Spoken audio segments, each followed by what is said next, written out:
Hello बच्चों, कैसे हो आप सभी। आपका स्वागत है हमारे channel tricks with Atul sir. हम हमारी आज से पॉलिटी की, इंडियन पॉलिटी की जो पीवाईक्यू सीरीज है वो सॉल्व करने जा रहे हैं, जहां पर हमारे एसएससी के जितने भी एग्जाम्स हैं, एमटीएस, सीपीओ, सीजीएल, सीएचएसएल, ठीक है, रेलवे के एग्जाम्स और दिल्ली पुलिस के एग्जाम्स हैं, इन सभी के प्रीवियस ईयर क्वेश्चन सॉल्व करेंगे। साथ में जितने भी और अदर इंपॉर्टेंट क्वेश्चन बनते हैं वो भी सब हम इसी में मिक्स करके सारे क्वेश्चन सॉल्व करेंगे। पहली सीरीज शुरू हो रही है हमारी क्वेश्चन की भी, ठीक है। अब तक मैं आपको constituent assembly, preamble, sources, parts, ये सब कुछ पढ़ा चुकी हूँ। तो थ्योरी की क्लासेस अलग रहेंगी, उसकी आपको अलग से प्लेलिस्ट मिलेगी। और अब से क्वेश्चन की सीरीज भी स्टार्ट हो रही है, तो पहले पॉलिटी से शुरू करते हैं, फिर हिस्ट्री के क्वेश्चन की भी सीरीज आएगी पूरी की पूरी, जहां पर टॉपिक वाइज क्वेश्चन सॉल्व करेंगे, मिक्स करके नहीं करेंगे। आपने एक टॉपिक पढ़ा, उसके सारे पीवाईक्यू निकाल दिए। पीवाईक्यू तो हो गए सारे, सिर्फ एसएससी के नहीं, रेलवे के हो गए, दिल्ली पुलिस के हो गए। साथ में कुछ इंपॉर्टेंट क्वेश्चन अगर और बनते हैं उस टॉपिक से रिलेट करके, तो वो क्वेश्चन भी हम आपके लिए लेकर आए हैं। चलो शुरू करते हैं, बने रहिए आप हमारे यूट्यूब चैनल पर। देखो बच्चों, सबसे पहले हम पहला क्वेश्चन सॉल्व करते हैं। पढ़ो आप पहला क्वेश्चन क्या कह रहा है। देखो, पूछ रहा है कि जो हमारी अंतरिम गवर्नमेंट है, ठीक है, अंतरिम गवर्नमेंट का जो बन रखी है न्यूली इलेक्टेड कॉन्स्टिट्यूएंट असेंबली से, वो कब बन चुकी है, कौन से वर्ष में। तो देखो, in which of the following years was अंतरिम government of Indian form by the newly elected constituent assembly, यानी कि हमारी जो अंतरिम सरकार का गठन हुआ है नवनिर्वाचित संविधान सभा द्वारा, उसका गठन कब हुआ है। तो इसका करेक्ट आंसर बच्चों का क्या हो जाएगा, 1946। लेकिन दो चार चीजें और देख लेते हैं अंतरिम सरकार से रिलेटेड। तो पहली बात, अंतरिम सरकार की जो अनाउंसमेंट हो रखी है बच्चों, घोषणा हो रखी है अंतरिम सरकार बनाने की, वो कब हो रखी है, 24 अगस्त 1946। जबकि गठन कब हो रखा है अंतरिम सरकार का, 2 सितंबर 1946, ठीक है। यानी कि अंतरिम सरकार ने काम कब से कब तक करा है। तो देखो, 2 सितंबर 1946 से लेकर 15 अगस्त 1947 तक क्या किसने काम करा है, अंतरिम सरकार ने काम करा है, ठीक है। इस अंतरिम सरकार का जो गठन है वो किसके तहत किया गया है, तो कैबिनेट मिशन के तहत किया गया है, ये याद रखना। कैबिनेट मिशन के अंदर ही भारत के लिए अंतरिम सरकार और निर्वाचित संविधान सभा बनाने की बात की गई थी, ठीक है। तो अंतरिम सरकार की घोषणा कब हो रही है, 24 अगस्त। गठन कब हो रहा है, 2 सितंबर 1946। कब तक लास्ट काम करा है, 15 अगस्त तक। इस अंतरिम सरकार के अध्यक्ष कौन है, तो उस समय वायसराय थे लॉर्ड वेवल। तो अंतरिम सरकार के अध्यक्ष भी कौन है बच्चों, लॉर्ड वेवल, ठीक है, ये भी याद रखना साथ में। उपाध्यक्ष कौन है, उपाध्यक्ष याद रखना पंडित जवाहरलाल नेहरू है, ठीक है, ये याद रखना। भाई लॉर्ड वेवल तो क्या हो गए, अध्यक्ष हो गए, और इन्होंने ही नेहरू जी को बुलाकर अंतरिम सरकार बनाने की बात की थी। तो उस समय उपाध्यक्ष कौन बन गए, पंडित जवाहरलाल नेहरू। और पंडित जवाहरलाल नेहरू को कुछ डिपार्टमेंट दिए गए थे, फॉरेन अफेयर्स यानी कि विदेशी मामले और कॉमनवेल्थ, राष्ट्रमंडल और विदेशी मामले दोनों के दोनों किसके पास थे, पंडित जवाहरलाल नेहरू के पास। अगली बात, इस अंतरिम सरकार में कुल कितने सदस्य थे, तो कुल 15 सदस्य थे। लेकिन ये याद रखना कि शुरुआत में मुस्लिम लीग अंतरिम सरकार का हिस्सा नहीं बनी थी, उन्होंने साफ मना कर दिया था। क्यों, क्योंकि जो कैबिनेट मिशन आया था उसके अंदर अलग से जो पाकिस्तान की मांग थी उसको रिजेक्ट कर दिया गया था टोटली, यानी कि पूर्णतः उसको अस्वीकार कर दिया गया था। तो मुस्लिम लीग तो बिल्कुल भी शामिल नहीं होना चाहती थी अंतरिम सरकार में। लेकिन जब उन्होंने देखा कि पंडित जवाहरलाल नेहरू और पूरे जो कांग्रेस के सदस्य वो सब मिलकर किसके साथ काम कर रहे हैं, लॉर्ड वेवल के साथ, तो अंतरिम सरकार में फिर से मुस्लिम लीग शामिल होती है।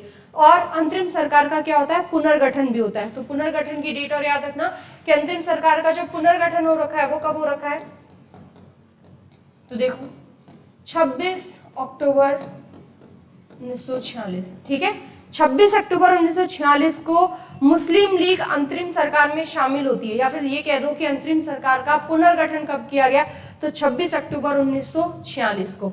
कुल कितने सदस्य थे, 15। अब जैसे ही मुस्लिम लीग शामिल हो गई, तो देखो कांग्रेस से कितने सदस्य हो गए, 6, मुस्लिम लीग से कितने सदस्य हो गए, 5, ठीक है। सिख कितना हो गया, 1, जो क्रिश्चियन है वो कितने हो गए, 1, और जो पर्शियन यानी कि पारसी है वो भी कितने हो गए, 1। तो देखो 6 और 5 11, 12, 13 और 14, और एक कौन हो गया, अध्यक्ष लॉर्ड वेवल। तो इस तरह से अंतरिम सरकार में कुल कितने सदस्य थे, 15, लेकिन शुरुआत में मुस्लिम लीग शामिल नहीं थी, बाद में शामिल हुई। तो अंतरिम सरकार का पुनर्गठन कब किया गया बच्चों, 26 अक्टूबर 1946 को, जबकि अंतरिम सरकार बनाने की घोषणा कब की गई, 24 अगस्त 1946। अंतरिम सरकार का गठन कब किया गया, 2 सितंबर 1946। अध्यक्ष कौन बने, लॉर्ड वेवल। उपाध्यक्ष कौन बने, पंडित जवाहरलाल नेहरू। तो हमें साथ में अंतरिम सरकार का जब हम क्वेश्चन सॉल्व कर रहे हैं तो 1946 में ये बन रखी है, तो साथ में जितनी भी चीजें हमारे एग्जाम के लिए इंपॉर्टेंट है वो सब कुछ हम साथ के साथ देखते जाएंगे। तो अंतरिम सरकार में आपके लिए बच्चों 3 डेट है बहुत ज्यादा इंपॉर्टेंट है। कौन कौन सी, 24 अगस्त, 2 सितंबर और 26 अक्टूबर। और सदस्य याद रखना, कुल कितने सदस्य हैं, 15 सदस्य। ठीक है, देखो कहाँ पूछा है क्वेश्चन, दिल्ली पुलिस कांस्टेबल में पूछा हुआ है। तो चाहे दिल्ली पुलिस का सवाल हो, चाहे रेलवे का सवाल हो, चाहे एसएससी के किसी भी एग्जाम्स का सवाल हो, आज जो हम यहाँ पर जो टॉपिक लेकर आए वो कॉन्स्टिट्यूंट असेंबली का टॉपिक है। उसमें हम अब तक के आए हुए सारे प्रीवियस ईयर क्वेश्चन और अदर इंपॉर्टेंट जितने भी क्वेश्चंस बनते हैं मेन वो सारे के सारे सॉल्व करेंगे। तो ये हमारा पहला क्वेश्चन क्लियर हुआ। तो क्वेश्चन का खाली आंसर नहीं देखना, उस क्वेश्चन के साथ साथ तीनों ऑप्शन से या उस क्वेश्चन में जो लाइन लिखी हुई इससे जुड़ी हुई जितनी भी बातें हैं सारी की सारी हम क्वेश्चन सॉल्व करते टाइम ही कवर कर लेंगे। ठीक है, देखो पहला सवाल तैयार हुआ हमारे यहाँ से। उसके बाद सेकंड क्वेश्चन देखो,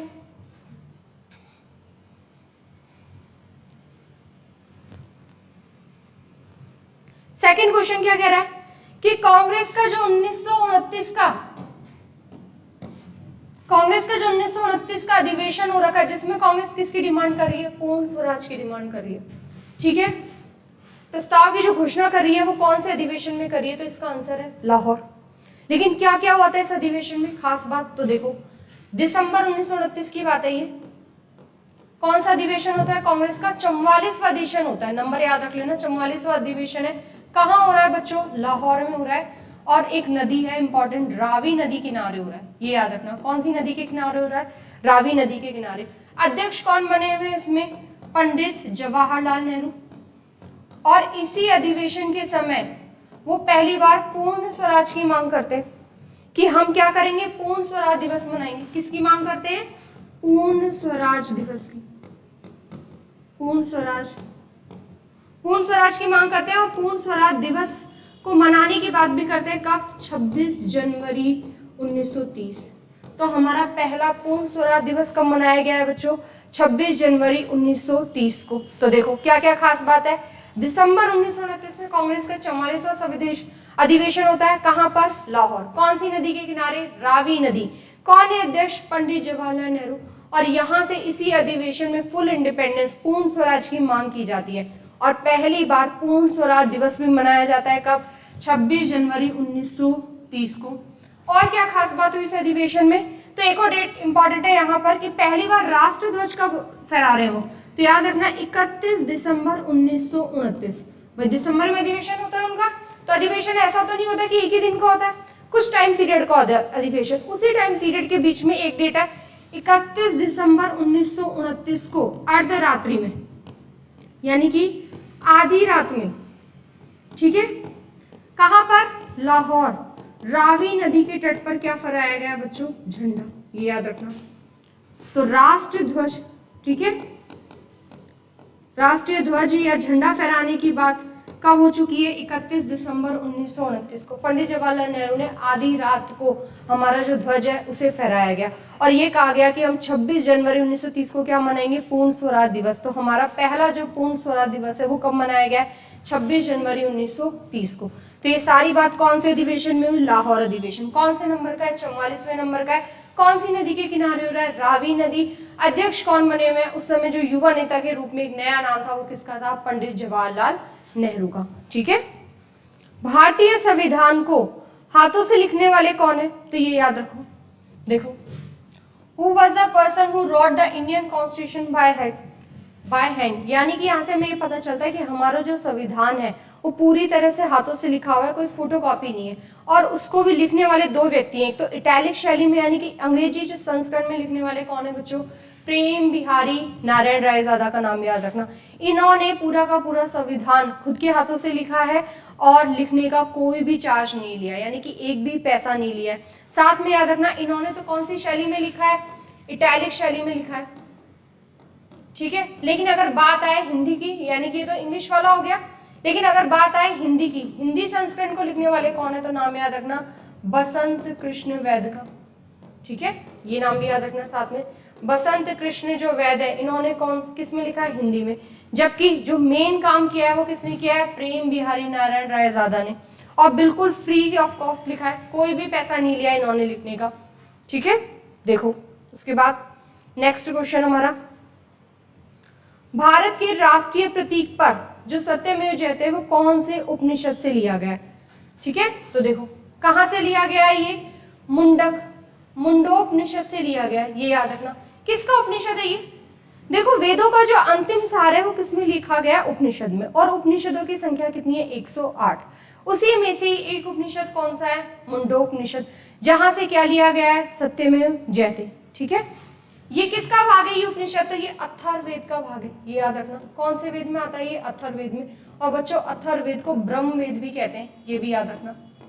इस तरह के सवाल भी पूछे हुए एग्जाम में कि ब्रह्म वेद किस वेद को कहा जाता है, तो अथर्ववेद को। क्या क्या बात आती थी अथर्ववेद में, जितना भी ब्लैक मैजिक है, जादू टोना तंत्र मंत्र, शादी की बातें, वशीकरण की बातें हो रही हैं, ठीक है, चिकित्सा की बातें हो रही हैं, वो सारी मेडिकल वाली बात भी किसमें हो रखी है, अथर्ववेद में हो रखी है। और अथर्ववेद को ही किस नाम से जाना जाता है, ब्रह्मवेद। तो इसी अथर्ववेद का कौन सा हिस्सा है, मुंडोपनिषद, जिससे बच्चों हमने क्या लिया है, सत्यमेव जयते, ठीक है, ये भी याद रखना आप। उसके बाद देखो नेक्स्ट क्वेश्चन है हमारा, वर्ष 1946 में यानी कि 1946 में किसी संविधान सभा का कॉन्स्टिट्यूएंट असेंबली का परमानेंट प्रेसिडेंट, परमानेंट चेयरमैन घोषित किया गया, वो कौन थे, डॉक्टर राजेंद्र प्रसाद। देखो हमारी संविधान सभा के लिए जो इलेक्शन हुए थे 1946 में हुए थे, ठीक है, जुलाई अगस्त 1946, और पहली जो मीटिंग हो गई थी हमारी संविधान सभा की वो हुई थी 9 दिसंबर 1946 को। लेकिन उस समय अस्थायी अध्यक्ष, टेम्परेरी अध्यक्ष बनाए गए थे, और कौन बनाए गए थे, तो सच्चिदानंद सिन्हा का नाम याद रखना, सच्चिदानंद, पहले अध्यक्ष भी यही है और अस्थायी अध्यक्ष है सच्चिदानंद सिन्हा, टेम्परेरी यही है, ठीक है, अस्थायी है, टेम्परेरी है। लेकिन 2 दिन बाद ही 11 दिसंबर को, कब, 11 दिसंबर 1946 को डॉक्टर राजेंद्र प्रसाद को क्या बनाया गया, हमारा संविधान सभा के स्थायी अध्यक्ष बने, यानी कि जब तक संविधान सभा रही तब तक परमानेंट चेयरमैन कौन बने हुए हैं, डॉक्टर राजेंद्र प्रसाद। और इन्हीं की मदद के लिए जो उपाध्यक्ष बनेगा, भाई अध्यक्ष तो कौन बन गए, डॉक्टर राजेंद्र प्रसाद, इन्हीं की मदद के लिए उपाध्यक्ष कौन बने, तो नाम याद रखना एससी मुखर्जी, ठीक है, एससी मुखर्जी, ये नाम भी याद रखना। देखो हालांकि एक नाम, 2 उपाध्यक्ष बनते हैं उस समय, एससी मुखर्जी, और दूसरा नाम होता है वीटी कृष्णामाचारी, ये याद रखना, वीटी कृष्णामाचारी, टीटी नहीं है, वीटी कृष्णामाचारी है, आप इसे टीटी कृष्णामाचारी मत समझ लेना, ठीक है, टीटी कृष्णामाचारी अलग है, वीटी कृष्णामाचारी। तो 2 उपाध्यक्ष बनते हैं इनकी मदद के लिए। पहला नाम ज्यादातर हम एससी मुखर्जी का नाम याद रखते हैं, लेकिन हमें दूसरा नाम भी याद रखना है कि अगर एससी मुखर्जी का नाम नहीं और ऑप्शन में क्या रखा हो, वीटी कृष्णामाचारी, तो संविधान सभा के जो दूसरे उपाध्यक्ष बने हुए थे वो कौन बने हुए थे, वीटी कृष्णामाचारी, ठीक है। जबकि अध्यक्ष कौन बने, राजेंद्र प्रसाद। कब बन रहे हैं, 11 दिसंबर 1946 को। संविधान सभा की पहली बैठक कब हो रही है, 9 दिसंबर 1946 को। कौन बन रहे हैं अस्थायी अध्यक्ष या पहले अध्यक्ष, सच्चिदानंद सिन्हा, ये याद रखना, ठीक है। उसके बाद देखो अगला क्वेश्चन हमारा, भारत की जो संविधान सभा है उसमें मौलिक अधिकार यानी कि फंडामेंटल राइट वाली कमेटी है, उसके अध्यक्ष कौन बने हुए हैं, तो कौन बने हुए हैं उसके अध्यक्ष, सरदार वल्लभ भाई पटेल। लेकिन यहां से आप एक और बात साथ के साथ याद रखनी है कि संविधान सभा में जितनी भी समितियां बनी थी उन सब में से सबसे बड़ी समिति कौन सी थी, तो सबसे बड़ी समिति मौलिक अधिकारों वाली समिति, मौलिक अधिकार, अल्पसंख्यक जनजाति और बहिष्कृत क्षेत्रों वाली, ये बच्चों सबसे बड़ी थी, ये याद रखना।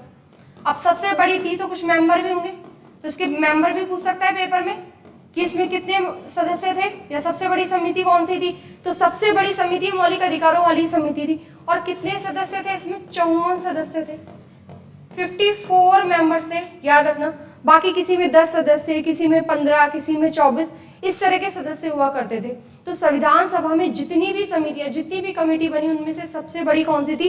फंडामेंटल राइट कमेटी, माइनॉरिटीज वाली कमेटी, जिसके अध्यक्ष कौन थे? सरदार वल्लभ भाई पटेल।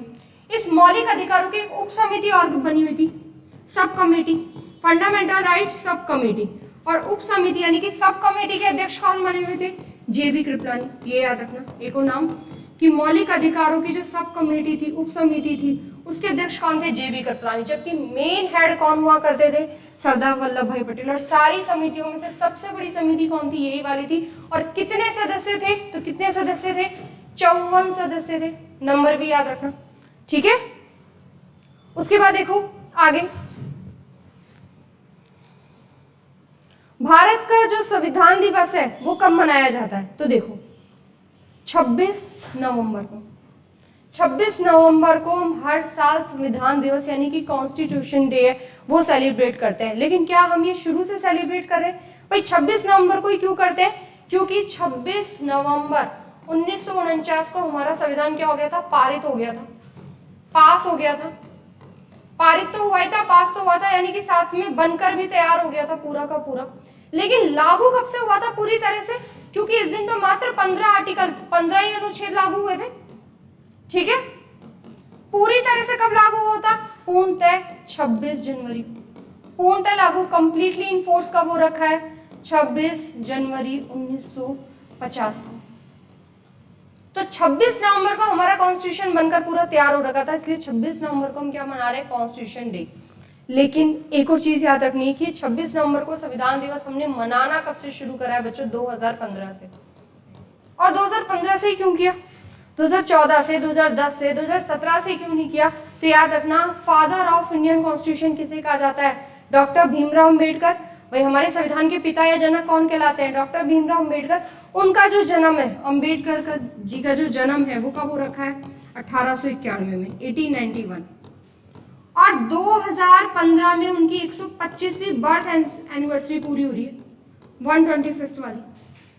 2015 में 125वीं जयंती पूरी हो रही है उनकी, ठीक है, बर्थ एनिवर्सरी पूरी हो रही है। इसीलिए उनको सम्मान देने के लिए 2015 से हम क्या शुरू कर रहे हैं? 26 नवंबर को हर साल से क्या मनाते हैं? Constitution day. तो याद रखना 26 नवंबर को तो मनाते हैं, लेकिन कब से शुरुआत कर रखी है? 2015 से। और 2015 से क्योंकि इसका रीजन मैं आपको बता चुकी हूँ। जबकि हमारा संविधान पास कब हो गया था, यानी कि बनकर कब तैयार हो गया था? तो 26 नवंबर को। लेकिन मात्र 15 आर्टिकल ही तब से लागू हुए थे, बाकी सारे के सारे अनुच्छेद पूर्णतः रूप से कब लागू हो रहे हैं? तो 26 जनवरी 1950 को। ये बात याद रखना। उसके बाद देखो,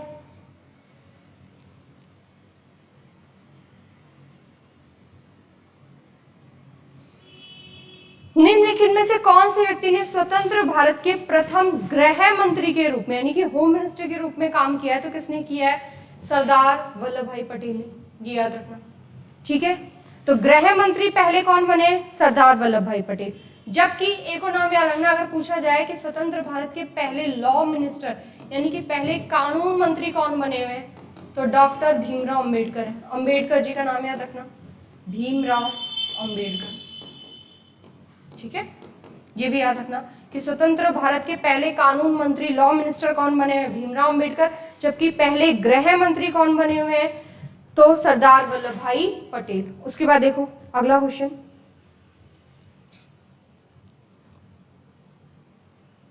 अच्छा सवाल है ये कि डॉक्टर जो भीमराव अम्बेडकर है वो संविधान सभा में कहां से निर्वाचन हुआ था इनका?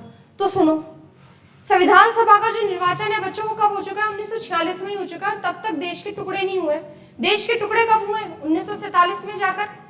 तो डॉक्टर भीमराव अम्बेडकर की जो पहले संविधान सभा में जो सीट थी वो पूर्वी बंगाल की तरफ, ठीक है, जहां आज बांग्लादेश है, पूर्वी बंगाल। जबकि 1946 में पूर्वी बंगाल सिर्फ जगह है, लेकिन वो भारत का हिस्सा है, वो भारत से अलग हिस्सा नहीं हुआ करता था। लेकिन बाद में जब पूर्वी बंगाल वाला हिस्सा कहाँ चला गया? पूर्वी पाकिस्तान वाले देश में चला गया। तो इनका जो चुनाव है वो बम्बई प्रेसिडेंसी से हुआ है, ठीक है। बम्बई प्रेसिडेंसी में कौन सी सीट याद रखोगे? पूना सीट, ठीक है। लेकिन पूना सीट पे एक व्यक्ति थे और उन्होंने ये सीट खाली करी थी, तो याद रखना M.R. जयकर, याद रखना जयकर। एम.आर. जैकर का नाम इंपॉर्टेंट है। एम.आर. जैकर से पूना की सीट खाली कराई गई और फिर बाद में बम्बई प्रेसिडेंसी से, यानी जो पूना सीट थी वहां से किसने चुनाव लड़ा? डॉक्टर भीमराव अंबेडकर ने। क्योंकि देखो कॉन्स्टिट्यूंट असेंबली का जो इलेक्शन है भले ही इनडायरेक्ट हुआ, अप्रत्यक्ष रूप से हुआ, लेकिन उसमें शामिल वही व्यक्ति होगा जो चुनाव जीता हुआ।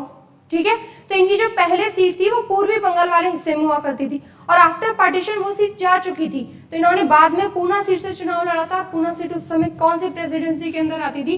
बम्बई प्रेसिडेंसी के अंदर आती थी। और इस व्यक्ति का नाम बहुत बहुत इंपॉर्टेंट है कि सीट किसने खाली करी थी? तो एम.आर. जैकर ने सीट खाली करी थी। ठीक है, उसके बाद देखो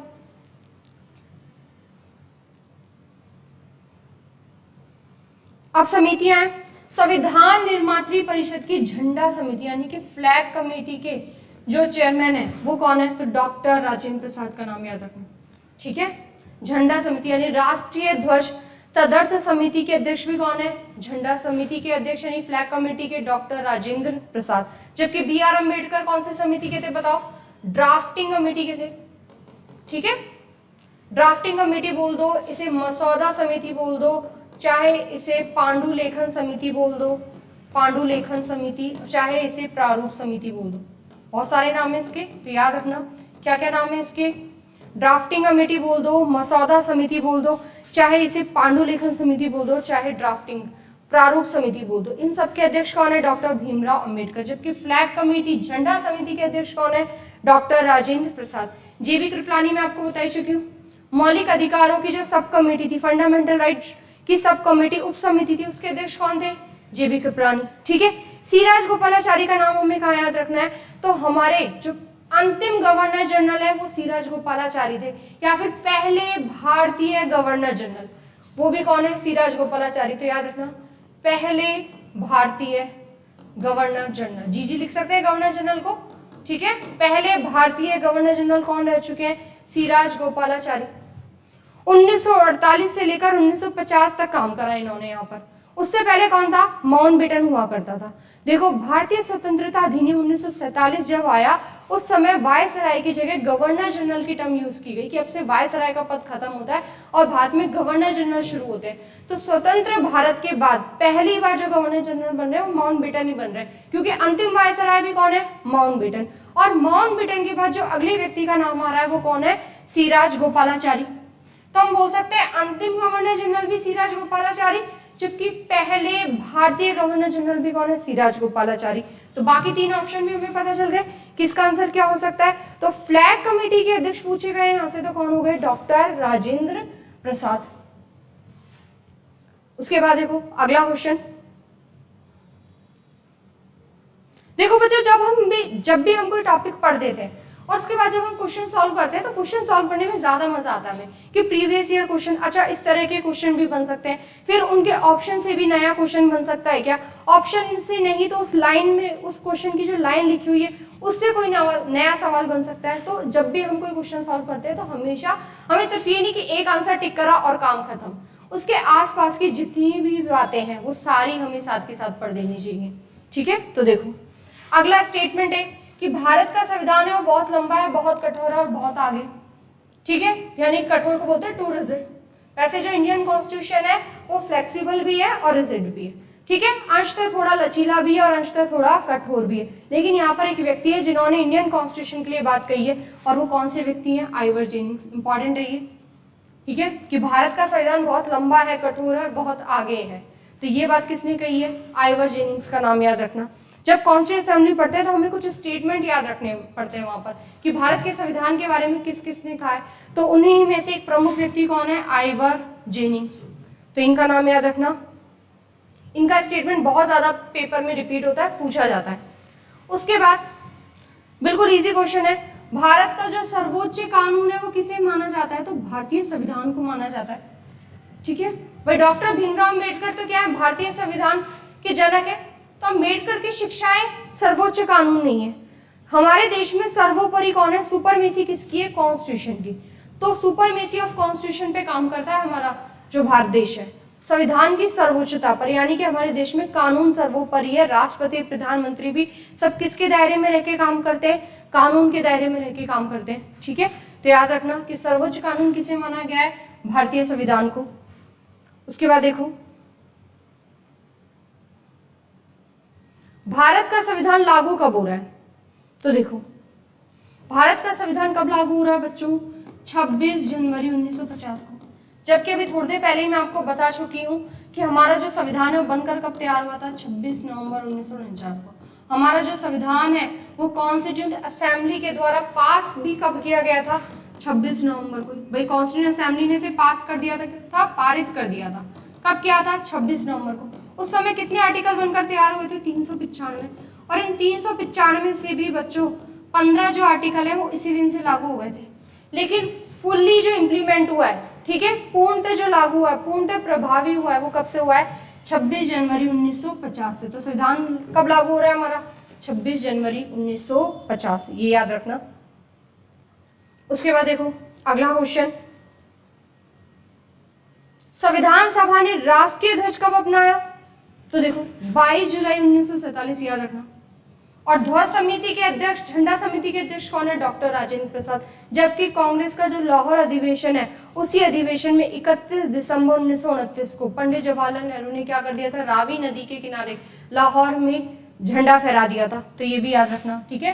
तो राष्ट्रीय ध्वज को कब अपनाया गया बच्चों, 22 जुलाई 1947, ठीक है।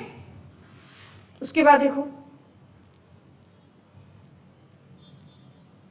अगला सवाल है कि प्रोविंशियल ऑटोनॉमी कब दी गई, कौन से एक्ट के द्वारा ग्रांट की गई, तो देखो 1919 का जो एक्ट आया था जिसे मॉन्टेग्यू चेम्सफोर्ड एक्ट भी कहते हैं। 1919 के अधिनियम का नाम याद रखना, मॉन्टेग्यू चेम्सफोर्ड एक्ट, ठीक है, ये याद रखना। 1919 का जो एक्ट था इसे बोलते हैं मॉन्टेग्यू चेम्सफोर्ड एक्ट। मॉन्टेग्यू समय कौन थे, भारत के सचिव थे, जबकि चेम्सफोर्ड कौन था, भारत का वायसराय था। और इस एक्ट में 1919 का जो एक्ट है इसमें प्रोविंसेस में, प्रांतों में द्वैध शासन यानी कि डायरकी लागू की गई थी। और इसे बाद में कहा गया था कि चेक किया जाएगा कि ये सही है या नहीं। और जब तक 1935 का अधिनियम आया तब तक जो प्रांतों में द्वैध शासन था यानी कि प्रोविंसेस में जो डायरकी थी उसे तो समाप्त कर दिया गया और प्रांतों को स्वायत्तता दी गई, उन्हें ऑटोनॉमस दिया गया, ठीक है। तो याद रखना कि प्रांतीय स्वायत्तता यानी कि प्रोविंशियल ऑटोनॉमी कौन से अधिनियम से दी गई है, 1935 से। जबकि 1919 से क्या दिया गया था, प्रांतों में द्वैध शासन, डायरकी इन प्रोविंसेस, प्रांतों में द्वैध शासन, ठीक है। डायरकी याद रखना कि प्रांतों में द्वैध शासन कौन से अधिनियम से लागू हुआ, 1919। 1935 से क्या करा, प्रांतों को तो स्वायत्तता ऑटोनॉमस दे दिया और केंद्र में द्वैध शासन लेकर आ गए, यानी कि सेंटर में डायरकी कौन से अधिनियम से आ गई थी, 1935 के अधिनियम से, ठीक है। तो ये भी साथ के साथ बातें याद रखना। मॉन्टेग्यू चेम्सफोर्ड रिपोर्ट देखो, इसी को मॉन्टेग्यू चेम्सफोर्ड जो एक्ट है वो कौन सा एक्ट है, 1919 का एक्ट है। उसके बाद देखो अगला सवाल, भारत के संविधान की मसौदा समिति के अध्यक्ष कौन थे। देखो हिंदी में क्या लिखा हुआ है, मसौदा, जबकि इंग्लिश में क्या लिखा हुआ है, ड्राफ्टिंग कमेटी। तो मैंने अभी आपको थोड़ी देर पहले बताया था ड्राफ्टिंग कमेटी के कितने नाम है, तो ड्राफ्टिंग कमेटी को मसौदा समिति बोल सकते हैं, ठीक है। फिर हिंदी में ऐसे भी लिख दो, कई बार ऐसे भी लिखा जाता है ड्राफ्टिंग कमेटी, हिंदी में ड्राफ्टिंग कमेटी। इसी को क्या बोलते हैं, प्रारूप समिति, प्रारूप समिति, और इसी को ही पांडुलेखन समिति। और यहाँ पर देखो नाम किस नाम से पूछ लिया, मसौदा समिति के नाम से। तो हमें हमेशा से ड्राफ्टिंग के नाम ही याद मत रखने, और भी साथ में दूसरे नाम भी याद रखने। भाई ज्यादातर बच्चे क्या याद करते हैं, तो प्रारूप समिति या ड्राफ्टिंग कमेटी याद करा और काम हो गया, लेकिन मसौदा और पांडुलेखन समिति भी इसे ही कहा जाता है। इसके अध्यक्ष कौन बन रखे थे, तो समिति के अध्यक्ष कौन बने थे इसके, डॉक्टर भीमराव अंबेडकर, ये याद रखना। अब इसके बारे में दो चार और बातें कि प्रारूप समिति या ड्राफ्टिंग कमेटी है वो किसके प्रस्ताव पर बनी है, तो सत्यनारायण सिन्हा का नाम याद रखना। प्रस्ताव किसका है यहाँ पर, सत्यनारायण सिन्हा, सत्यनारायण सिन्हा, ठीक है, इनके प्रस्ताव पर बनी है। कब गठित हो रखी है ड्राफ्टिंग कमेटी, मसौदा समिति, तो 29 अगस्त 1947 को। कुल कितने सदस्य थे, 7, यानी कि एक था अध्यक्ष और 6 सदस्य, यानी कि टोटल कितने थे, 7। और वो एक में कौन शामिल है, डॉक्टर भीमराव अंबेडकर। अगले ही दिन यानी कि 30 अगस्त को इनको क्या बना दिया गया था, अध्यक्ष। तो प्रारूप समिति का जो प्रस्ताव लेकर आ रखे हैं वो कौन लेकर आ रखे हैं? सत्यनारायण सिन्हा। ठीक है, कब बन रही है ड्राफ्टिंग कमेटी? 29 अगस्त 1947 को। कुल कितने सदस्य हैं? तो 1 + 6, टोटल कितने हैं? 7, अध्यक्ष सहित विथ चेयरमैन कितने हैं? 7, और वैसे कितने सदस्य हैं? 6। तो अध्यक्ष कौन बने? डॉक्टर भीमराव अम्बेडकर। और कब बन गए थे ये? 30 अगस्त। तो ये नया नाम है, ये याद रखना। सत्यनारायण सिन्हा के प्रस्ताव पर कौन सी कमेटी बन रखी है? Drafting committee. जबकि सबसे बड़ी समिति बताओ कौन सी है? फंडामेंटल राइट वाली, जिसके अध्यक्ष कौन है? सरदार वल्लभ भाई पटेल। टोटल कितने मेंबर हैं? 54 मेंबर्स। ठीक है, उसके बाद देखो अगला सवाल, राज्यसभा के पहले सभापति चेयरमैन कौन बने? तो देखो राज्यसभा का सभापति कौन होता है? जो भारत का उपराष्ट्रपति होता है, यानी कि वाइस प्रेसिडेंट। वाइस प्रेसिडेंट ही क्या होता है? एक्स ऑफिसो चेयरमैन होता है राज्यसभा का। पदेन सभापति बोल दो या सभापति बोल दो। तो भारत के पहले उपराष्ट्रपति कौन बने? डॉक्टर सर्वपल्ली राधाकृष्णन। इसीलिए राज्यसभा के पहले सभापति भी कौन हो गए? सर्वपल्ली राधाकृष्णन। ठीक है, उसके बाद देखो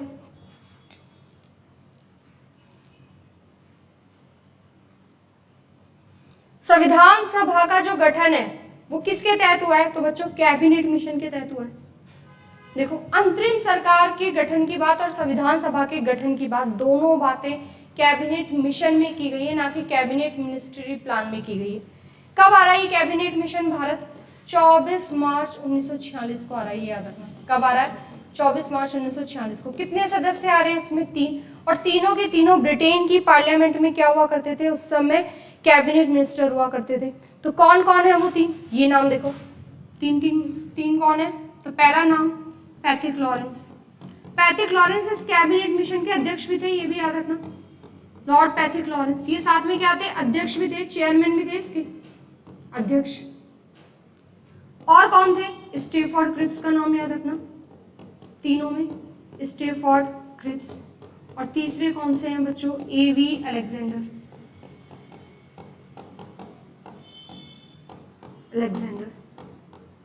ये सारी चीजें हमने आपको हमारी जो इंडियन पॉलिटी की जो थ्योरी वाली सीरीज चल रही है, जहां पर थ्योरी की अलग से प्लेलिस्ट मिल जाएगी आपको अब से, और क्वेश्चन की प्लेलिस्ट अलग होगी। हिस्ट्री की प्लेलिस्ट अलग है, हिस्ट्री के क्वेश्चन की भी प्लेलिस्ट आपको धीरे धीरे अलग मिल जाएगी यहाँ पर। तो सारी चीजें मैं आपको टॉपिक वाइज कंप्लीट कराऊंगी कि हमने अब तक जहाँ तक पढ़ दिया, तो उसमें हमने कॉन्स्टिट्यूएंट असेंबली के जितने भी हमारे लिए क्वेश्चन इंपॉर्टेंट है, जितने भी क्वेश्चन तैयार होते हैं, वो सारे क्वेश्चन सॉल्व कर दे, कि अगर हमने क्वेश्चन भी सॉल्व कर दिए ना, तो यहीं से हमारा अगला सवाल बन सकता है। ठीक है, तो देखो कैबिनेट मिशन भारत कब आ रहा है? 24 मार्च 1946 को। कितने सदस्य आ रहे हैं? 3। कैबिनेट मिशन के अध्यक्ष कौन थे? लॉर्ड पैथिक लॉरेंस, और ये इसके सदस्य भी थे। तो 3 सदस्य शामिल थे, और उसमें से भी अध्यक्ष कौन है? Pethick Lawrence. दूसरे स्टेफोर्ड क्रिप्स, और तीसरे एवी अलेक्जेंडर। ठीक है, उसके बाद देखो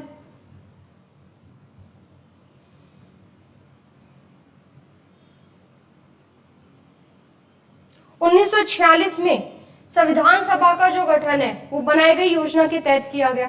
तो कैबिनेट मिशन के तहत, ये तो मैंने आपको अभी भी बताया कि संविधान सभा का गठन जो 1946 में हो रखा है, अंतरिम सरकार का गठन वो भी कौन सी योजना के तहत हो रखा है? तो इस कैबिनेट मिशन योजना के तहत हो रखा है। ठीक है, ये बात याद रखना। कब आ रखा है भारत? 24 मार्च 1946 को। उसके बाद देखो अगला क्वेश्चन, डॉक्टर भीमराव अम्बेडकर द्वारा भारतीय संविधान के किस भाग को संविधान की अनोखी विशेषता का है? तो देखो राज्य के नीति निर्देशक तत्व यानी कि डीपीएसपी को क्या बोला उन्होंने? अनोखी विशेषता बोला। जबकि आर्टिकल 32 कॉन्स्टिट्यूशनल रेमेडी, संवैधानिक उपचारों का जो अधिकार है, उसे संविधान की आत्मा कहा गया। संविधान का हृदय और संविधान की आत्मा कौन सा अनुच्छेद को कहा है? आर्टिकल 32 को। किसने कहा है? डॉक्टर भीमराव अम्बेडकर ने। जबकि संविधान की अनोखी विशेषता किसने कहा है? देखो कहाँ पूछा हुआ सवाल है, आरआरबी ग्रुप डी में पूछा हुआ सवाल है। ठीक है, तो संविधान की अनोखी विशेषता किसे कहा गया है? राज्य की नीति निर्देशक तत्व। कौन से भाग में आता है? पार्ट 4 में आता है, भाग 4 में आता है। कहां से कहां तक आता है? आर्टिकल 36 से लेकर 51 तक। ठीक है, क्या इसकी बात पहले भी हो रखी है? तो पहले भी हो रखी है। 1935 के अधिनियम में भी डीपीएसपी की बात थी, लेकिन तब इसे इंस्ट्रूमेंट ऑफ इंस्ट्रक्शन कहा गया था। ये भी याद रखना कि जो डीपीएसपी राज्य की नीति निर्देशक तत्व वो किससे प्रभावित है, कौन से अधिनियम से प्रभावित है? अगर इस तरह का सवाल आ जाए तो 1935 का अधिनियम है बच्चों, 1935 का, इससे प्रभावित हो रखा है। कौन सी कमेटी के रिकमेंडेशन पर डीपीएसपी जुड़े हुए? तो याद रखना तेज बहादुर शप्रू कमेटी, ये भी याद रखना तेज बहादुर शप्रू समिति। किसके लिए होते हैं डीपीएसपी? तो राज्यों के लिए होते हैं। क्या का उद्देश्य होता है, ऑब्जेक्टिव क्या है इस डीपीएसपी को लाने का? तो वेलफेयर स्टेट, लोक कल्याणकारी राज्य की स्थापना करना। याद रखना सामाजिक, आर्थिक और राजनीतिक जो न्याय है, ठीक है, इसकी स्थापना करना। सोशली, इकोनॉमिकली और पॉलिटिकल जो जस्टिस है इसको स्टैब्लिश करना, इसकी स्थापना करना और साथ में एक लोक कल्याणकारी राज्य का निर्माण करना। वेलफेयर स्टेट बनाने के लिए क्या लेके आ रखे हम हमारे कॉन्स्टिट्यूशन में? डीपीएसपी। भाग 4 अनुच्छेद 36 से 51 कौन से अधिनियम से प्रभावित है? इंपॉर्टेंट सवाल है। 1935 के अधिनियम, इंस्ट्रूमेंट ऑफ इंस्ट्रक्शन लिखा गया था वहां पर इसको, ठीक है। किसके कहने पर, कौन सी समिति के कहने पर? तेज बहादुर शप्रू समिति के कहने पर हमारे संविधान में क्या जोड़े हुए हैं? नीति निर्देशक तत्व। और इसीलिए डॉक्टर भीमराव अम्बेडकर ने इसे क्या बोला है? यूनिक फीचर बोला है। किसका? इंडियन कॉन्स्टिट्यूशन का। अनोखी विशेषता है हमारी। तो बहुत अच्छा सवाल है। उसके बाद देखो अगला सवाल, संविधान सभा का विचार किसने दिया था? तो एमएन रॉय ने दिया था। और कब दिया था? 1934 में। ये याद रखना। देखो संविधान सभा की मांग वैसे 1895 से शुरू हो चुकी थी, बाल गंगाधर तिलक। 1922 में महात्मा गांधी ने भी कर दी थी। 1928 की मोतीलाल नेहरू की जो नेहरू रिपोर्ट है उसमें भी संविधान सभा की मांग की गई थी। लेकिन इंडिविजुअली पहली बार व्यक्तिगत रूप से संविधान सभा की मांग करने वाले कौन है? एमएन रॉय। और अगर ईयर पूछे तो क्या आंसर करना है? 1934। ये याद रखना, ठीक है। इनके बारे में एक और बात याद रख लेना भाई, मौलाना अबुल कलाम आजाद, भीमराव अम्बेडकर, राजेंद्र प्रसाद की तो बात हम कई बार कर चुके हैं। मौलाना अबुल कलाम आजाद कांग्रेस के सबसे युवा अध्यक्ष थे। 1923 में ही बन गए थे ये अध्यक्ष। और उसके बाद 1940 से लेकर कब तक? 1940 से लेकर 45 तक लगातार कांग्रेस के अध्यक्ष बने रहे। यानी कि कांग्रेस के सर्वाधिक लंबे कार्यकाल वाले अध्यक्ष भी कौन है? अबुल कलाम आजाद है। कांग्रेस के सबसे युवा अध्यक्ष भी कौन रहे हैं? अबुल कलाम आजाद, ठीक है। ये बात याद रखना। उसके बाद देखो अगला सवाल, भारतीय संविधान सभा की पहली बार बैठक कब की गई? तो देखो 9 दिसंबर 1946 को, ठीक है। देखो यहाँ पर ये गलत लिखा हुआ है 46 और ये 46 कर लेना। यहाँ तो 56 और 56 ही है और ये 46 है, ठीक है। इसे करेक्ट कर लेना। इंग्लिश में कोई टाइपिंग मिस्टेक हो तो हिंदी की तरफ देख लेना। तो देखो संविधान सभा की पहली बैठक कब की गई है? 9 दिसंबर को। संविधान सभा के लिए बताओ चुनाव कब हो चुके हैं? बता चुकी हूँ मैं आपको, जुलाई अगस्त 1946 में। और फर्स्ट मीटिंग कब हो रही है? 9 दिसंबर 1946 को। टोटल कितने सदस्य भाग ले रहे हैं? 207। अगर सवाल आ जाए कि संविधान सभा की पहली बैठक में कुल कितने सदस्यों ने भाग लिया? 207। और 207 में से भी महिलाएं कितनी शामिल थी? तो 10 थी। अध्यक्ष किसको बनाया गया था 9 दिसंबर को? सच्चिदानंद सिन्हा को। लेकिन अस्थायी अध्यक्ष, टेम्परेरी अध्यक्ष बनाया गया था, ठीक है। जबकि परमानेंट अध्यक्ष किसको बनाया गया था? डॉक्टर राजेंद्र प्रसाद को। याद रखना पहली बैठक 9 दिसंबर 1946 को हो रही है। कुल कितने सदस्य भाग ले रहे हैं? 207। और 207 में से भी महिलाएं कितनी शामिल हो रही है? तो 10। ये बात याद रखना। दिल्ली में हो रही थी पहली बैठक। दिल्ली का जो सेंट्रल हॉल था वहां पर सुबह 11 बजे संविधान सभा की पहली बैठक शुरू कर दी गई थी, ठीक है। उसके बाद देखो अगली बात, 1946 की जो अंतरिम सरकार थी उसमें वित्त विभाग यानी कि जो फाइनेंस डिपार्टमेंट था, यानी कि हम ये भी कह सकते हैं वित्त विभाग लिखा जाए, या वित्त मंत्री कौन थे अंतरिम सरकार में? फाइनेंस मिनिस्टर कौन थे? तो लियाकत अली। ये नाम याद रखना। मैंने आपको भी थोड़ी देर पहले बताया था अंतरिम सरकार में कुल कितने सदस्य थे? 15। शुरुआत में मुस्लिम लीग शामिल नहीं थी, बाद में मुस्लिम लीग शामिल हो गई थी। और अंतरिम सरकार में मुस्लिम लीग से कितने सदस्य शामिल थे? 5। जबकि कांग्रेस से कितने थे बच्चों? 6। एक सिख, एक पारसी और एक ईसाई यानी कि क्रिश्चियन थे, और एक अध्यक्ष था। तो इस तरह से कुल कितने सदस्य हो गए थे? 15। तो फाइनेंस मिनिस्टर या फाइनेंस डिपार्टमेंट किसके पास हुआ करता था? लियाकत अली के पास था, ठीक है। ये याद रखना। उसके बाद अगली बात, भारतीय संविधान का निर्माण कितने समय में हुआ? तो बहुत बेसिक क्वेश्चन है। 2 वर्ष 11 माह और 18 दिन। संविधान को बनने में कितना समय लगा? 2 वर्ष 11 महीने 18 दिन। लेकिन एक और बात याद रखना, अगर मैं आपसे पूछ लूं कि कॉन्स्टिट्यूएंट असेंबली यानी कि संविधान सभा ने कितने वर्ष तक काम करा? कॉन्स्टिट्यूएंट असेंबली ने। ये याद रखना, नया सवाल। तो 3 years 1 month 1 महीना और 16 डेज, 16 दिन। ठीक है, इंपॉर्टेंट है ये कि देखो ये वाला फैक्ट है वो सब रट के बैठे होते हैं कि संविधान को बनने में कितना समय लगा, 2 वर्ष 11 महीने 18 दिन। जबकि अगर मैं आपसे पूछूं कि संविधान सभा ने कितने समय तक काम करा, आया हुआ सवाल है एसएससी में, तो कितने वर्ष तक काम करा, 3 साल 1 महीना 16 दिन। ठीक है, पूछा हुआ सवाल है एसएससी में, तो आपसे आपको ये भी याद रखना है साथ के साथ। उसके बाद देखो संविधान सभा की रियासत समिति के अध्यक्ष कौन थे, तो देखो प्रिंसली जो कमेटी थी, प्रिंसली स्टेट वाली कमेटी, रियासत समिति के अध्यक्ष कौन थे, पंडित जवाहरलाल नेहरू। जबकि ड्राफ्टिंग कमेटी के अध्यक्ष कौन थे, doctor Bhimrao Ambedkar. Fundamental right के अध्यक्ष कौन थे, सरदार वल्लभ भाई पटेल। झंडा समिति फ्लैग कमेटी के अध्यक्ष कौन हुआ करते थे, डॉक्टर राजेंद्र प्रसाद। तो याद रखना जो प्रिंसली स्टेट रियासती विभाग के लिए जो समिति बनी हुई थी उसके अध्यक्ष कौन हुआ करते थे, जवाहरलाल नेहरू। ठीक है, उसके बाद देखो भारतीय संविधान कितने भागों में बटा हुआ है, कितने उसमें विभक्त है, तो 25। शुरुआत में जब संविधान बना था तब कितने भाग हुआ करते थे, 22 भाग। ठीक है, 22 भाग थे। तब कितने आर्टिकल थे, 395 आर्टिकल थे। कितनी अनुसूचियां थी उस समय, 8 अनुसूचियां थी। जबकि आज कितनी है, 8 की जगह कितनी हो गई है बच्चों, 12। और 22 भाग आज बढ़कर कितने हो गए, 25 भाग हो गए। तो याद रखना अब हमारा जो भारत का संविधान है वो कितने भागों में बटा हुआ है, 25 भागों में बटा हुआ है। ठीक है, जबकि पहले कितने भाग हुआ करते थे, 22। पहले कितनी अनुसूचियां हुआ करती थी, 8, और अब कितनी है, 12। उसके बाद देखो संविधान की अंतिम बैठक कब हुई।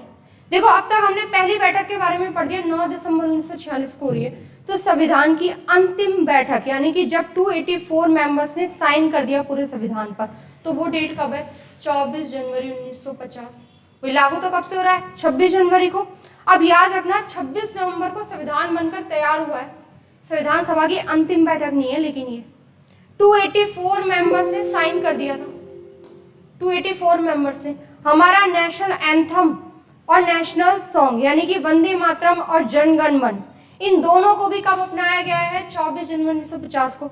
284 सदस्यों ने भी संविधान पर साइन कब करा है, 24 जनवरी 1950 को। तो संविधान सभा की जो अंतिम बैठक है वो कब हो रखी है, 24 जनवरी। और अंतिम बैठक 24 जनवरी को इसलिए हम ये कहते हैं कि संविधान सभा में कुल कितने सत्र थे, कितने सेशन हुआ करते थे, 12। लेकिन अगर 26 नवंबर तक ही सेशन पूछे जाए तो कितने होंगे, 11 सत्र होंगे, 11 सेशन होंगे। ठीक है, जबकि अंतिम बैठक मिलाकर यानी कि 12वां सत्र काउंट हो जाएगा। अंतिम बैठक एक दिन का है तो एक लास्ट सत्र हो गया। तो याद रखना 24 जनवरी को क्या क्या करा हमने, हमारा जनगण मन। ठीक है, जनगण मन को अपनाया, नेशनल एंथम और वंदे मातरम नेशनल सॉन्ग, और साथ में 284 मेंबर्स ने भी क्या करा है, साइन करे। तो ये सारी बातें कब हो रही है, 24 जनवरी 1950 को। इसलिए फाइनल मीटिंग अंतिम बैठक की डेट क्या है, 24 जनवरी 1950। उसके बाद देखो भारतीय संविधान के निर्माण के समय सांविधिक सलाहकार यानी कि कॉन्स्टिट्यूशनल एडवाइजर कौन थे, तो बेनेगल नरसिंह राव का नाम याद रखना, BN राव, और इनका पूरा नाम भी याद रखना बच्चों, बेनेगल नरसिंह राव। ठीक है, ये याद रखना, बेनेगल नरसिंह राव।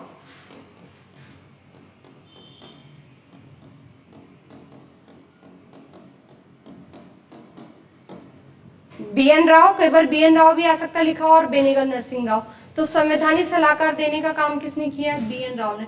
तो डॉक्टर भीमराव अंबेडकर से भी जिस व्यक्ति का सबसे ज्यादा हाथ रहा है हमारा संविधान बनाने में, वो कौन है, BN राव भी है, ये नाम याद रखना। उसके बाद देखो अगला सवाल, भारतीय संविधान सभा में कुल कितनी महिलाएं सदस्य थी, तो देखो 15 सदस्य थी।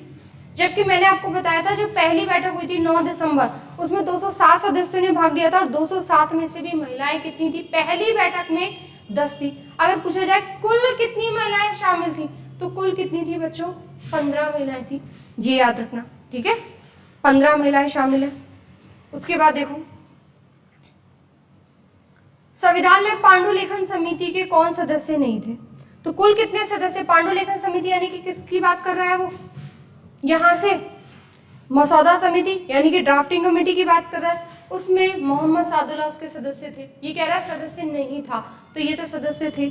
के.एम. मुंशी भी सदस्य थे, ठीक है। कृष्णा ए.के. अय्यर, कृष्णा स्वामी अय्यर, वो भी उसके सदस्य थे। जवाहरलाल नेहरू नहीं थे, तो आंसर क्या हो जाएगा, कौन सदस्य नहीं है, पंडित जवाहरलाल नेहरू, ठीक है। तो जो 6 थे उसमें से 3 नाम ये हो गए हैं। तो पंडित जवाहरलाल नेहरू क्या है, पांडुलेखन समिति के सदस्य नहीं है। उसके बाद देखो, ये भी अच्छा सवाल है, कौन संविधान सभा के एक गैर कांग्रेसी सदस्य थे। देखो संविधान सभा में सारे कांग्रेसी नहीं थे, कुछ कांग्रेस से बाहर भी थे, जिसका सबसे बड़ा एग्जांपल है डॉक्टर भीमराव अंबेडकर। डॉक्टर भीमराव अंबेडकर कांग्रेसी नहीं थे, ये बात याद रखना। तो गैर कांग्रेसी सदस्य कौन हो गए हैं, डॉक्टर भीमराव अंबेडकर। जबकि जे.बी. कृपलानी, कन्हैयालाल मणिकेलाल मुंशी और टी.टी. कृष्णमाचारी, ये तीनों के तीनों क्या है बच्चों, कांग्रेसी है, ठीक है। ये तीनों के तीनों क्या है, कांग्रेसी। गैर कांग्रेसी में किस किस का नाम याद रखोगे, 2-4 नाम बता देती हूँ मैं आपको, इंपॉर्टेंट। सबसे पहला नाम तो किसका याद रखना है, भीमराव अंबेडकर का नाम याद रखना है, ठीक है। उसके बाद श्यामा प्रसाद मुखर्जी, इनका नाम याद रखना, श्यामा प्रसाद मुखर्जी का। हृदयनाथ कुंजरू, इनका नाम याद रखना, हृदयनाथ कुंजरू। एम.आर. जयकर का नाम याद रखना, जिन्होंने किसके लिए सीट खाली की थी, डॉक्टर भीमराव अंबेडकर के लिए, ठीक है। और सर्वपल्ली राधाकृष्णन, इनका नाम भी याद रखना, ये भी गैर कांग्रेसी थे, डॉक्टर सर्वपल्ली राधाकृष्णन। गोपाल स्वामी का भी नाम याद रखना, गोपाल स्वामी आयंगर, ठीक है। ये सारे किसमें काउंट होते थे बच्चों, गैर कांग्रेसी में। तो संविधान सभा में कांग्रेस के साथ साथ गैर कांग्रेसी थे। तो गैर कांग्रेसी में जो सबसे इंपॉर्टेंट नाम है वो किसका, अंबेडकर का। लेकिन साथ में मैंने आपको कुछ नाम और बता दिए, तो ये नाम भी याद रखना। जबकि तीनों के तीनों जे.बी. कृपलानी, के.एम. मुंशी और टी.टी. कृष्णमाचारी, ये तीनों के तीनों क्या थे, कांग्रेसी थे, ठीक है। उसके बाद देखो, निम्न में से कौन संविधान सभा का सदस्य नहीं था। तो देखो संविधान सभा का सदस्य होने के लिए संविधान सभा का इलेक्शन लड़ना जरूरी था, और इनमें से ये तीनों के तीनों, भाई अबुल कलाम आजाद, ये याद रखना, ठीक है। ये तो मैंने आपको बताया है। अबुल कलाम आजाद तो कांग्रेस के उस समय क्या हुआ करते थे, अध्यक्ष भी थे 1945 तक। ये तीनों के तीनों उस समय संविधान सभा के सदस्य थे।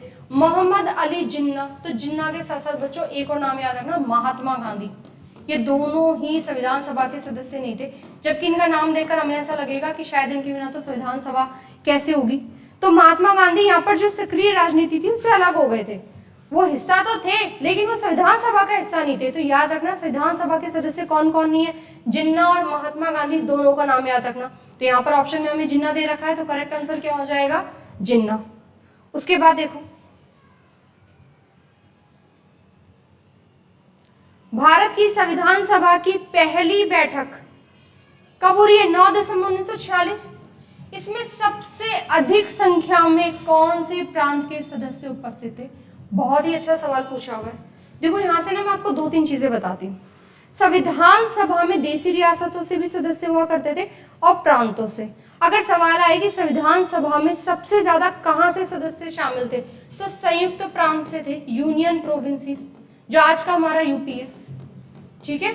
आज का जो हमारा यूपी यूनियन प्रोविंसेस, 55 सदस्य थे। और ये सवाल भी पूछा हुआ है एसएससी में कि संयुक्त सबसे ज्यादा सदस्य कहां से हुआ करते थे, संयुक्त प्रांत से, यूनियन प्रोविंसेस से। कितने सदस्य थे, 55। लेकिन यहाँ सवाल क्या पूछा है, पहली बैठक में सबसे ज्यादा कहां से थे। तो पहली बैठक में बच्चों सबसे ज्यादा मद्रास से थे, और कितने थे, 43 थे। भाई टोटल मैं आपको बता चुकी हूँ 207। कितने सदस्यों ने भाग लिया था पहली बैठक में, 207, जिसमें से महिलाएं कितनी थी, 10। उस पहली बैठक में से भी मद्रास प्रांत से सबसे ज्यादा लोग शामिल हुए थे, और कितने हुए थे, 43। और सेकंड नंबर पर संयुक्त प्रांत से शामिल हुए थे। जबकि पूरी संविधान सभा जो बनी है उसमें सबसे ज्यादा सदस्य कहां से थे, संयुक्त प्रांत से। तो अब से आपको 2 फैक्ट याद करने, संयुक्त प्रांत वाला 55 सीट, और पहली बैठक में सबसे ज्यादा कहां से शामिल हुए, मद्रास से, कितने, 43। ये याद रखना, ठीक है। उसके बाद देखो अगली बात, निम्नलिखित में से कौन सी महिला भारत की संविधान सभा में देशी रियासतों से थी, प्रिंसली स्टेट से थी। तो देखो संविधान सभा में कुल कितनी महिलाएं शामिल हो रही हैं, 15। 15 में भी एकमात्र एक ही महिला थी जो देसी रियासतों से थी, और वो कौन थी? एनी मस्करिनी का नाम याद रखना। और ये कहां से थी बच्चों? त्रावणकोर से थी, ये भी याद रखना। एकमात्र थी, देसी रियासतों से कौन थी? एकमात्र थी, और एकमात्र कहां से थी? त्रावणकोर से थी, और त्रावणकोर से कौन थी? एनी मस्करिनी। जबकि अम्मू स्वामीनाथन, दाक्षायणी और दुर्गाबाई, ये तीनों की तीनों कहां से थी? मद्रास से थी, ये भी याद रखना। अम्मू स्वामीनाथन भी पूछा हुआ है, रिपीटेड सवाल है, ये भी मद्रास से, दाक्षायणी भी मद्रास से, और दुर्गाबाई भी कहां से थी? मद्रास से थी, ये याद रखना। दाक्षायणी के बारे में एक और बात याद रखना कि उन 15 में से एकमात्र दलित महिला कौन थी? तो दलित महिला दाक्षायणी थी।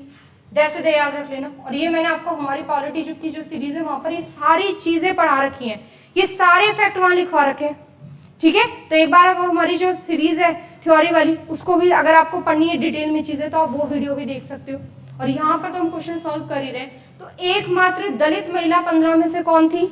दाक्षायणी, ठीक है। बाकी के तीनों कहां से हो गई? दाक्षायणी मद्रास से, अम्मू स्वामीनाथन मद्रास से, दुर्गाबाई देशमुख।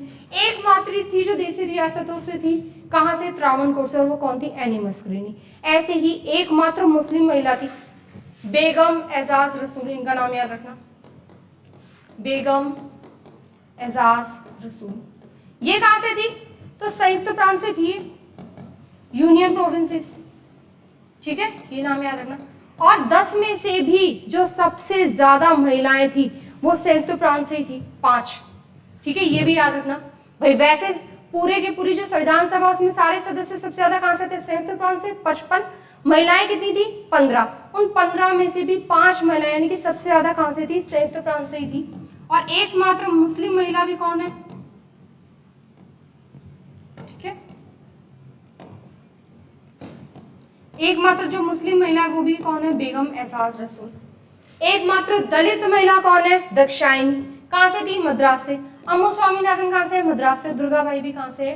मद्रास से। एनी मस्करिनी कहां से थी? देसी रियासतों से थी, लेकिन कहां से थी? तो त्रावणकोर का नाम भी याद रखना।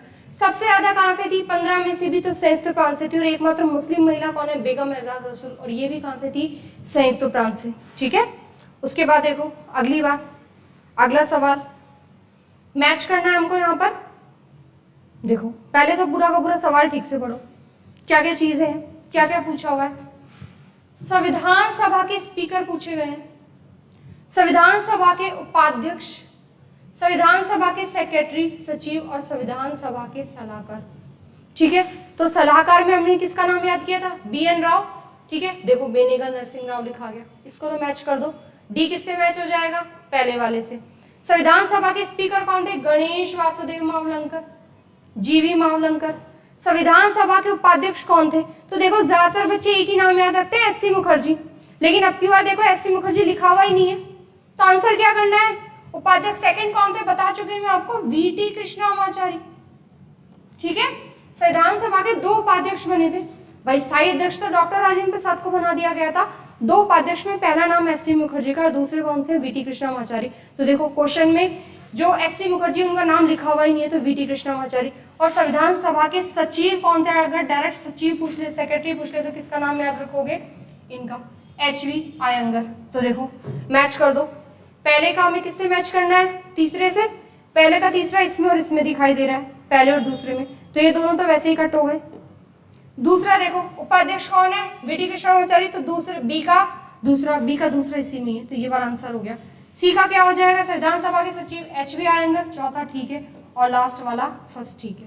तो देखो, तो आपको यहाँ पर कुछ एक्स्ट्रा ही जानकारी मिली होगी।